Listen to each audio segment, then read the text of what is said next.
மக்களே இன்னைக்கு என்ன பார்க்க போகிறோம் அப்படின்னா, நேற்று தான் காங்கிரீட் போட்டோம். பார்த்தீங்கன்னா தெரியும், நேற்று காங்கிரீட் போட்டது. காலையிலேயே தண்ணி ஊற்றலான்னு பார்த்தீங்கன்னா தண்ணி இருக்குது. இன்னும் ப்ராப்பராக ஊற்றல. அது கொஞ்சம் இது வந்து தண்ணி ஊற்றுறோம்.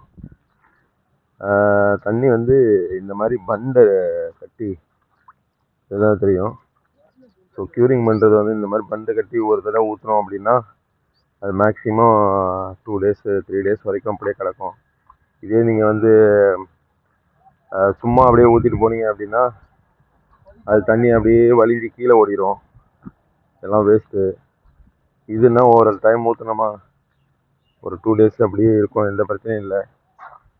திரும்பி அவனும் சொல்ல மாட்டானுங்க தண்ணி ஊற்று அப்படின்னு. ஸோ இந்த மாதிரி பண்ணுறதுக்கு பாருங்கள். க்யூரிங் பண்ணுறது வந்து இந்த மாதிரி ஃபுல்லாக ஆல்ரவுண்டு பண்டு கட்டி க்யூரிங் பண்ணுங்கள், அதான் பெஸ்ட்டு.